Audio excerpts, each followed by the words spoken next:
Bismillahirrahmanirrahim. Assalamualaikum warahmatullahi wabarakatuh. Bismillah, alhamdulillah, wassalatu wassalamu ala habibillah Sayyidina Muhammad ibn Abdillah wa ala alihi wa sahbihi wa mawalah. Subhanaka la ilma lana illa ma 'allamtana innaka antal alimul hakim. ولا حول ولا قوة إلا بالله العلي العظيم. اللهم رب اشرح لنا صدورنا ويسر لنا أمورنا واحلل عقدة من ألسنتنا يفقه أقوالنا. اللهم فكهنا في الدين وعلمنا التأويل. اللهم ألهمنا مراشد أمورنا وأعذنا من شرور أنفسنا برحمتك يا رب العالمين والحمد لله رب العالمين. Alhamdulillah, alhamdulillah. Apa khabar sahabat-sahabat semua? Apa khabar sahabat-sahabat semua? Selamat tengah hari. Kita bertemu dalam pembacaan kitab Asy-Syama'ilul Muhammadiyah bersempena dengan bulan Ar-Rabiul Awal, bulan kelahiran baginda Nabi sallallahu alaihi wasallam. Sebelum kita mulakan apa kata, kita perbetulkan dahulu niat kita. Moga-moga apa jua yang kita lakukan adalah kerana Allah Subhanahu wa taala. Nawaitu at-ta'alluma wa at-ta'lim wa at-tadhakkura wa at-tadhkir wa an-naf'a wal intifa' wal ifadata wal istifadah wal hatha 'ala at-tamassuki bi kitabillah wa sunnati Rasulillah sallallahu alaihi wasallam wa ad-du'a'i ila al-huda wa ad-dalalati 'ala al-khair ibtigha'a wajhillah wa mardatihi wa qurbih wa thawabih. Amin amin ya rabbal alamin. Ahlan AP Nadia, ahlan Rayyan dan juga ahlan kepada sahabat-sahabat yang lain, Iqbal, Dino, Ismail serta sahabat-sahabat lain yang berada di TikTok, di FB. Ahlan Kak Bunga Lawang, Hasna Yusuf, Izzi Aish, Elmima Ahmad, Muhammad Dita, kemudian Serina Abdul Rahman, Rohana Ma'aruf, Nora Makdarus, Nur Aisyah, Rohana Ma'aruf, Safia Sharif, Serina Abdul Rahman, Nurizawati, Abdul Rahman, Haji Razai, Safia Sharif serta semua sahabat-sahabat yang lain. Lalu kita dah tiba pada bab yang ke-24 daripada kitab Asy-Syama'ilul Muhammadiyah, muka surat 102, di mana di dalam kitab Asy-Syama'ilul Muhammadiyah, Imam Tirmizi membahagikan hadis-hadis kepada 56 bab, 56 tajuk. Dan kita berada pada tajuk yang ke-24, di mana tajuk yang ke-24 Imam Tirmizi meletakkan tajuk Babu ma jaa fi sifati akli Rasulillah sallallahu alaihi wasallam. Bab pada menceritakan berkenaan tentang cara baginda Nabi sallallahu alaihi wasallam makan. Maka bagaimanakah Nabi sallallahu alaihi wasallam makan? Maka diceritakan dalam bab ini. Imam Tirmizi membawakan beberapa hadis daripada bab ini. Jom kita lihat hadis yang pertama. وبه إليه قال أنبأنا محمد بن بشار قال حدثنا عبد الرحمن بن مهدي عن سفيان عن سعد بن إبراهيم عن ابن لكعب بن مالك عن أبيه أن النبي صلى الله عليه وسلم كان يلعق أصابعه ثلاثا.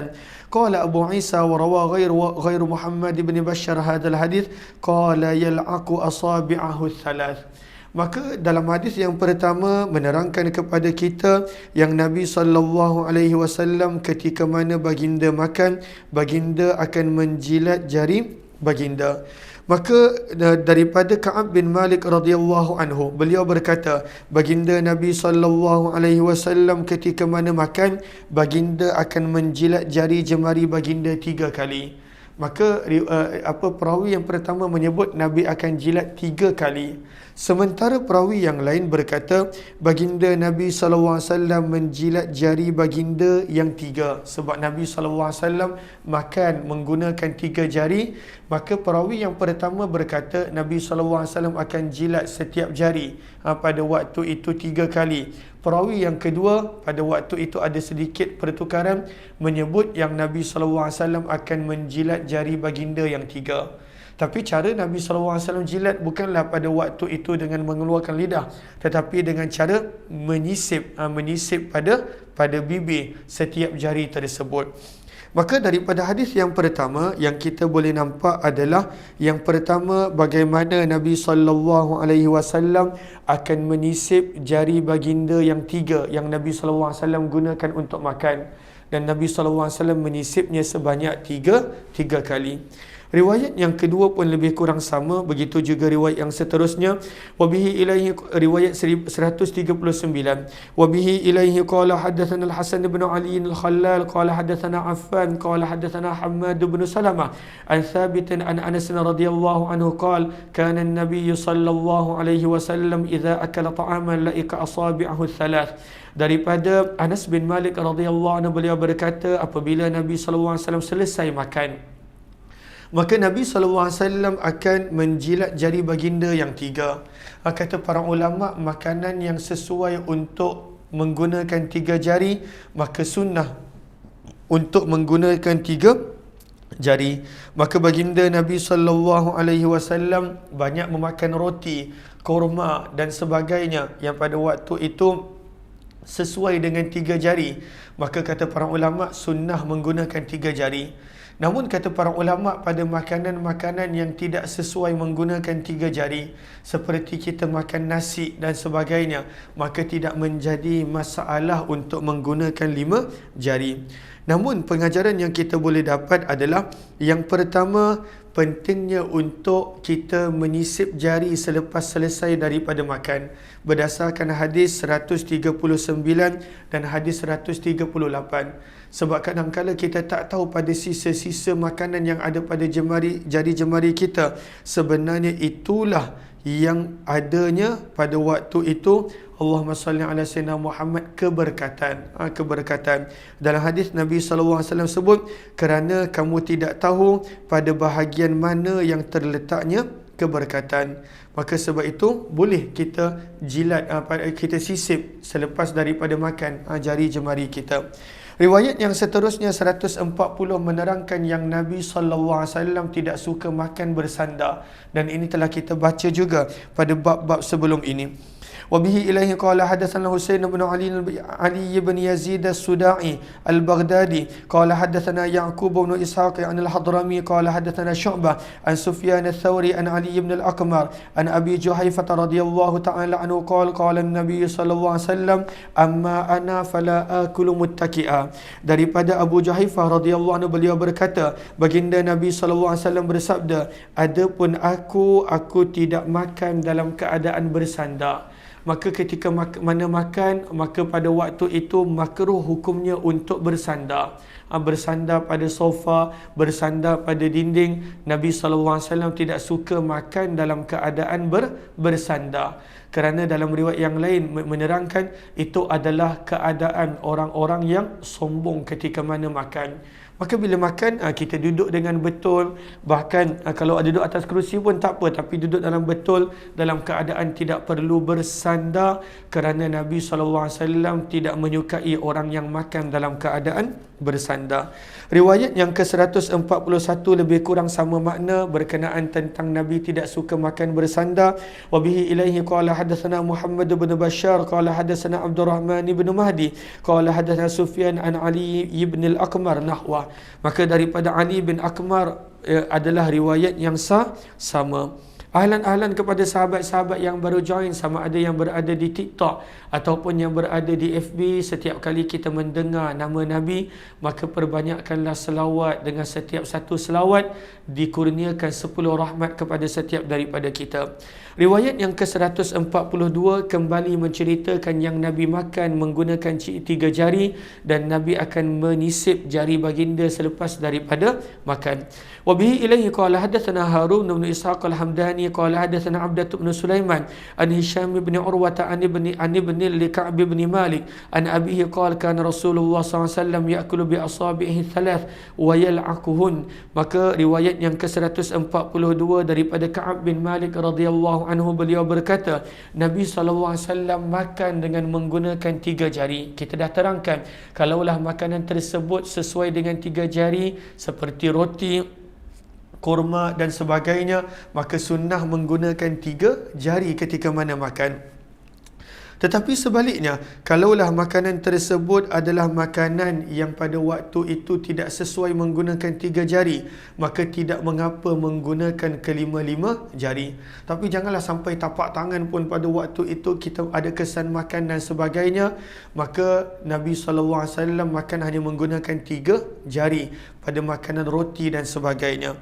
Dan Nabi SAW kata Ka'ab bin Malik akan menisip jari baginda setelah selesai daripada makan. Dan ini adalah sunnah, membersihkan makanan sisa yang ada pada jari sebelum dibasuh dan sebagainya.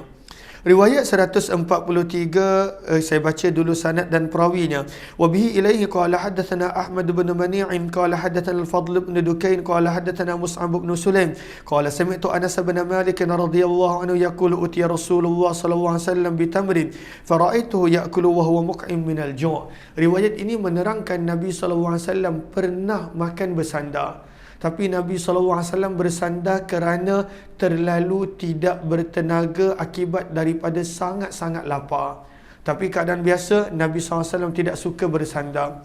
Maka Anas bin Malik radhiyallahu anhu berkata, pernah dihidangkan kepada Nabi SAW kurma. Lalu aku memerhatikan baginda Nabi SAW makan kurma tersebut dalam keadaan duduk bersandar. Tapi kenapa Nabi duduk bersandar? Wa huwa muq'im minal ju' dalam riwayat. Kerana tersangat-sangat lapar. Sebab itu kata para ulama, bersandarnya Nabi pada riwayat ini bukan nak menunjukkan elok, harus, boleh makan bersandar, tetapi nak menunjukkan kerana Nabi tersangat-sangat lapar, dah tak ada tenaga, dan pada waktu itu dah begitu tak larat, maka Nabi pernah makan bersandar kerana pada waktu itu tersangat-sangat lapar. Maka hadis ini kita tidak boleh menjadikan dalil bahawa sunnah makan bersandar, tidak boleh, kerana Nabi dengan jelas menyebut yang Nabi tidak suka orang yang makan bersandar, dan Nabi SAW pun tidak suka makan dalam keadaan bersandar. Dan di mana disebutkan Nabi pernah makan dalam keadaan bersandar, maka sahabat menerangkan wa huwa muq'im minal jud, kerana sangat-sangat lapar Nabi SAW. Bab yang ke-25 menceritakan tentang keadaan roti yang Nabi makan. Kalau kita perasan, kebanyakan riwayat yang menceritakan tentang roti Nabi, satu, ianya adalah roti daripada tepung yang paling rendah kualiti. Dikenali sebagai asy-sya'ir, khubz asy-sya'ir, roti daripada tepung yang paling rendah kualiti. Yang kedua, walaupun roti tersebut daripada tepung yang paling rendah kualiti, Nabi SAW tidak pernah makan sampai kenyang. Sampai kenyang pun tak pernah. Dan Nabi SAW punya makanan hanyalah cukup-cukup sahaja. Maka dalam bab ini ada 8 riwayat. Imam Tirmizi membawakan tajuk Babu ma ja'a fi sifati khubzi Rasulullah SAW. Bab pada riwayat yang menceritakan berkenaan tentang roti yang dimakan oleh Nabi SAW.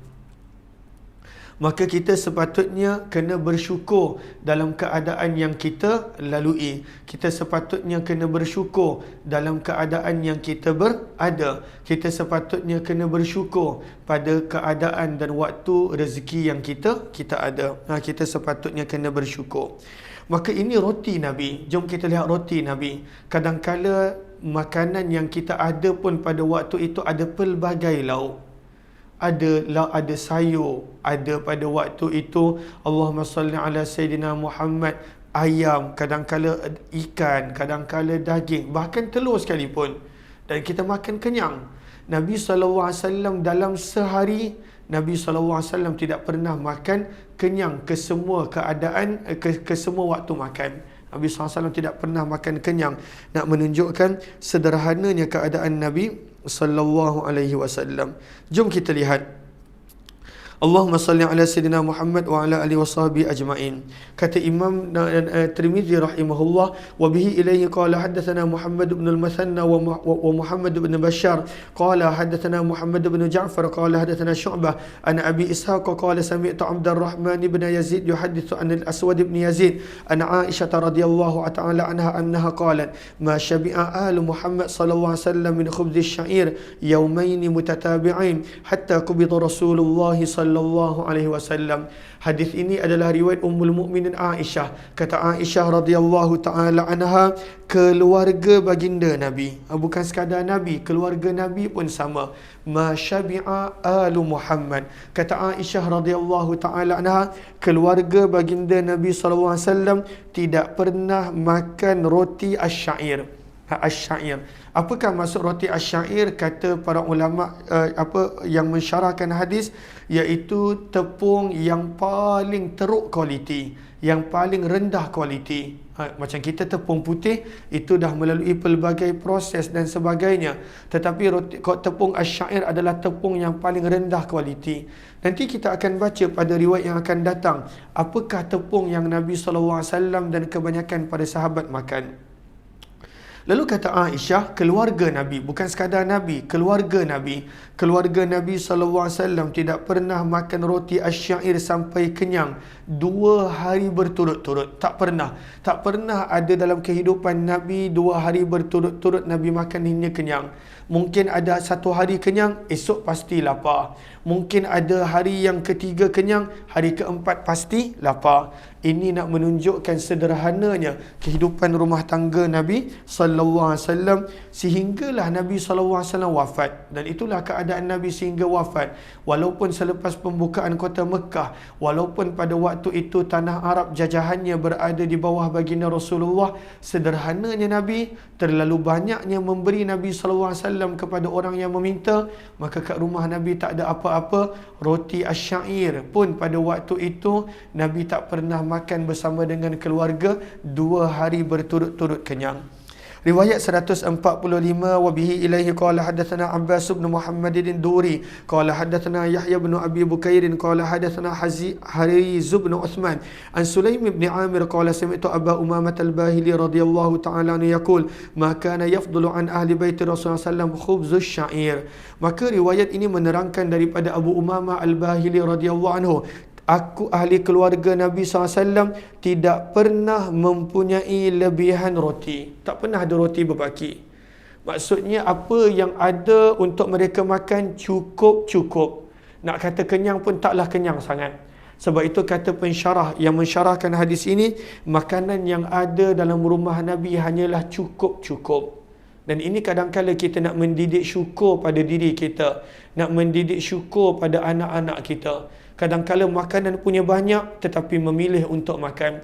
Kadang-kala makanan ada tetapi bercakap buruk tentang makanan. Itu tak cukup, ini tak cukup.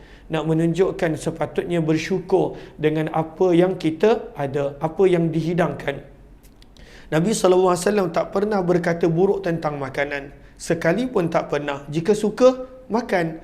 Jika tak suka, tinggalkan. Kerana itu adalah rezeki daripada Allah Subhanahu Wa Taala. Berapa banyak orang yang tak ada makanan di rumah mereka. Lalu kita kena belajar mendidik diri kita untuk bersyukur, terutamanya anak-anak kita, keluarga kita untuk bersyukur. Maka makanan yang ada dalam rumah Nabi sentiasa cukup-cukup, kata Abu Umamah al-Bahili. Riwayat yang ke-146, wa bihi ilaihi qala haddatsana Abdullah bin Muawiyah al-Juhami qala haddatsana Thabit bin Yazid an Hilal bin Khabbab an Ikrimah an Ibn Abbas radhiyallahu anhuma qala kana Rasulullah sallallahu alaihi wasallam yabitu al-layali al-mutatabi'ah tawiyan huwa wa ahluhu la yajidun 'asha'an wa kana aktharu khubzihim khubz asy-syair. Nak menunjukkan Nabi beberapa malam ada pernah tidur dalam keadaan lapar. Maka hadis ini adalah riwayat Abdullah bin Abbas. Abdullah bin Abbas tahu kenapa? Sebab dia adalah sepupu Nabi. Abdullah bin Abbas juga adalah makcik baginda Maimunah binti Harith adalah makcik beliau. Isteri Nabi Maimunah binti Harith adalah makcik kepada Abdullah bin Abbas. Maka dia tahu dalam keadaan rumah makcik dia bagaimana. Kata Abdullah bin Abbas radhiyallahu anhuma, baginda Nabi SAW pernah bermalam beberapa hari berturut-turut, bukan berselang-selang. Nabi pernah melalui beberapa malam berturut-turut dalam keadaan lapar. Tawian, Nabi berlapar. Bukan sekadar Nabi, wa ahluh, keluarga Nabi pun lapar. Beberapa malam pernah Nabi dan keluarga baginda lalui dalam keadaan berlapar sallallahu alaihi wasallam. Mereka tidak mempunyai makanan malam. Padahal apakah makanan malam Nabi? Adakah makanan malam Nabi mesti ada roti dan ayam, daging? Tidak. Kata Abdullah bin Abbas, makanan yang mereka makan adalah roti asyair, iaitu roti daripada tepung yang paling teruk kualiti, yang paling rendah kualiti. Roti asyair pun tak ada untuk dimakan. Itu belum sebut lauk, belum sebut cicahan, tak ada. Roti pun tak ada untuk makan, apatah lagi perkara yang lain. Maka ini adalah menceritakan tentang kehidupan Nabi sallallahu alaihi wasallam, yang mana kebanyakan para sahabat pada waktu itu tahu adalah selepas daripada kewafatan Nabi sallallahu alaihi wasallam. Riwayat yang ke-147, maka riwayat yang seterusnya Imam Tirmizi meriwayatkan, wa bihi ilaihi qala hadatsana Abdullah bin Abdul Rahman qala anba'ana Ubaidullah bin Abdul Majid Al-Hanafi qala hadatsana Abdul Rahman wa huwa bin Abdullah bin Dinar qala hadatsana Abu Hazim an Sahal bin Sa'ad annahu qila lah akala Rasulullah SAW an-naqi. Maka Allahumma salli ala Sayyidina Muhammad, pernah ditanya kepada para sahabat, adakah kamu pernah makan daripada tepung yang disaring? Adakah pernah makan? Maka ada yang kata bohong. Lalu kita hidup pada zaman benda yang bohong kita kata benar, benda yang benar tentang Nabi kita kata bohong, terpulang. Ini yang ada dalam hadis Nabi SAW. Yang baik adalah semestinya kita ambil pengajaran, yang tidak pada waktu itu moga Allah berikan hidayah dan petunjuk. Kita hidup pada zaman kerana kita dah biasa ada handphone, kita dah biasa ada kemudahan, maka bila benda yang betul kita kata bohong, dan bila benda yang bohong kita kata betul. Sallallahu alaihi wasallam, semoga Allah berikan petunjuk dan hidayah. Okey, riwayat yang seterusnya daripada Sahal bin Sa'ad radhiyallahu anhu. Maka Sahal bin Sa'ad radhiyallahu taala anhu pernah ditanya, adakah baginda Nabi sallallahu alaihi wasallam pernah memakan roti an-naqi? Apakah maksud roti an-naqi? Maka roti an-naqi adalah roti daripada tepung yang elok. Roti daripada tepung yang elok. Roti daripada tepung yang elok. Sebab itu disebutkan di sini roti yang pada waktu itu dah dibersihkan daripada tanaman, daripada daun-daun dan sebagainya. Allahumma salli ala Sayyidina Muhammad wa ala ali Sayyidina Muhammad. Lalu Allahumma salli ala Sayyidina Muhammad wa ala washabi ajma'in. Okey, lalu dekat TikTok ada seorang sahabat ni, dia mungkin tak cukup kasih sayang, lalu bila dengar hadis dia kata bohong. Moga Allah beri petunjuk. Lalu moga Allah beri tunjuk. Dekat TikTok ada pelbagai orang, lalu dia kata bohong, lalu mungkin tak cukup kasih sayang. Moga Allah kurniakan kasih sayang daripadanya. Okey, kita tengah baca tentang Nabi, kena berhati-hati dengan apa yang kita kata. Kalau saya bohong tak mengapa, tapi jangan kata hadis bohong, maka boleh rosak iman, boleh rosak akidah. Kalau Islam, kalau tak Islam, maka kita abaikan sahaja. Sallallahu alaihi wasallam. Okey, lalu Nabi SAW, Allahumma salli ala Sayyidina Muhammad. Lalu kadang-kadang kita kena berhati-hati. Mungkin kan pada waktu itu kita niat nak bermain, kita niat nak mengganggu, tapi kena sangat berhati-hati bila kita mendustakan hadis. Risau. Saya tak kisah kalau pada waktu tu nak kata saya bohong, tapi kalau kata hadis berbohong, saya risaukan iman. Saya risaukan iman. Kalau Islam, kalau tak Islam, maka abaikan. Moga Allah berikan hidayah dan petunjuk. Lalu kadang-kala ada orang yang pada waktu itu dia tak cukup kasih sayang, lalu betul kita abaikan sahaja. Okey, jom. Tapi mudah-mudahan bila dengar hadis Nabi SAW dapat hidayah, dapat petunjuk. Kita tak boleh nak tentukan keadaan sesiapa selagi mana masih hidup. Maka Sahal bin Sa'ad pernah ditanya, adakah Nabi SAW pernah makan roti an-naqi?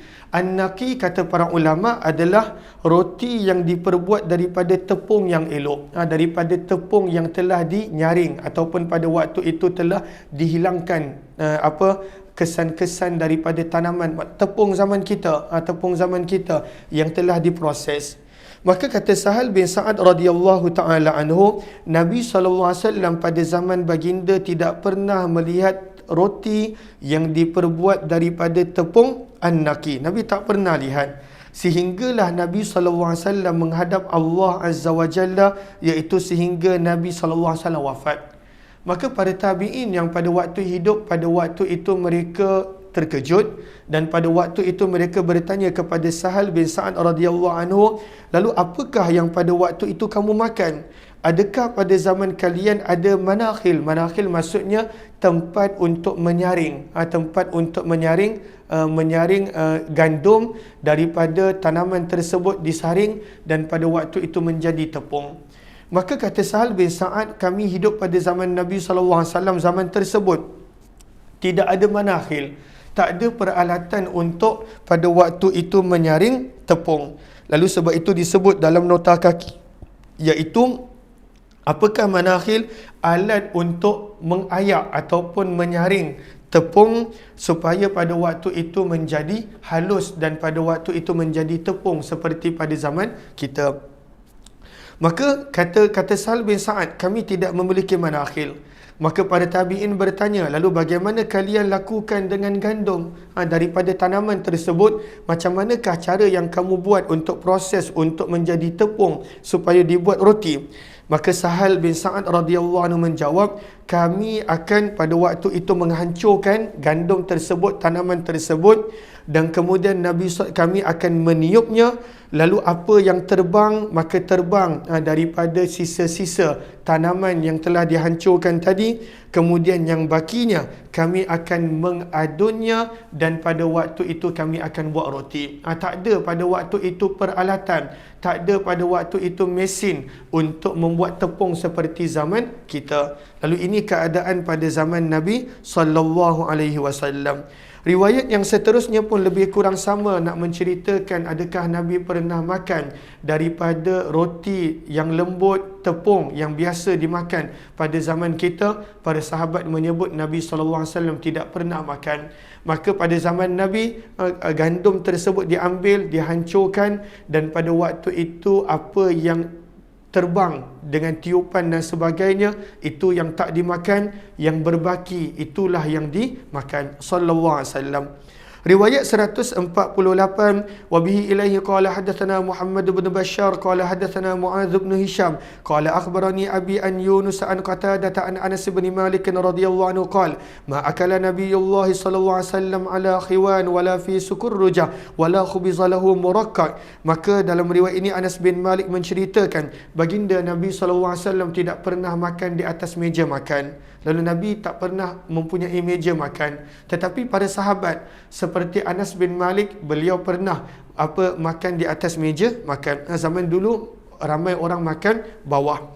Nabi SAW juga tidak mempunyai piring-piring yang kecil. Para sahabat mereka mula biasa makan daripada piring yang kecil hanya selepas mereka menakluki Rom, Farsi. Mereka belajar daripada orang-orang ajam, orang-orang bukan Arab pada waktu itu.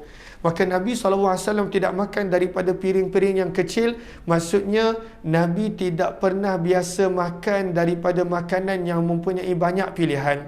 Kan zaman kita pada waktu itu ada lauk satu, ada lauk dua, ada lauk tiga.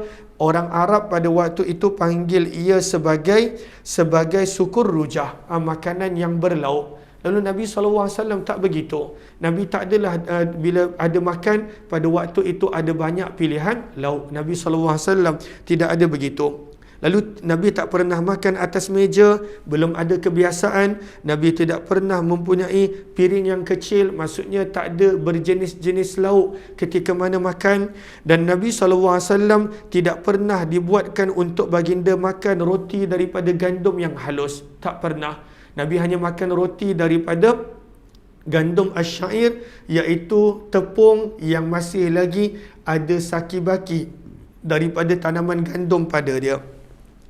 Maka perawi yang bernama Yunus bertanya, aku telah bertanya kepada Qatadah, lalu macam mana Nabi SAW makan? Maka Qatadah menjawab, ala sufrah, iaitu di atas saprah, iaitu di atas saprah adalah kain ataupun hamparan. Lalu Nabi SAW roti baginda letak di atas itu, dan disitulah Nabi SAW makan.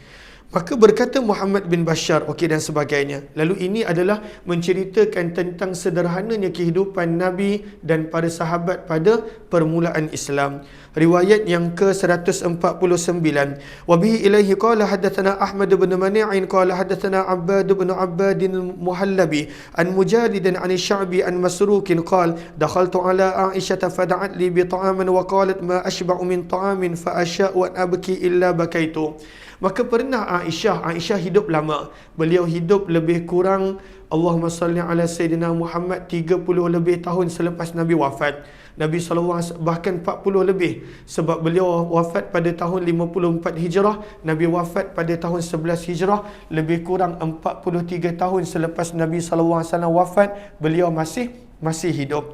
Maka Aisyah ketika mana selepas kewafatan Nabi, maka pada waktu itu kehidupan dia menjadi lebih baik. Beliau disara oleh pada waktu itu khalifah dan juga oleh para sahabat yang kaya. Maka berkata Aisyah kepada Masruq, salah seorang daripada anak muridnya. Kata Masruq, aku pernah berkunjung menemui Ummul Mukminin Aisyah radhiyallahu anha. Kemudian Aisyah telah mengajak kami, para murid, sebab Aisyah memang ada kelas, memang mengajar. Lalu dia mengajak anak murid dia untuk makan. Maka Aisyah berkata, aku tidak pernah makan dengan kenyang.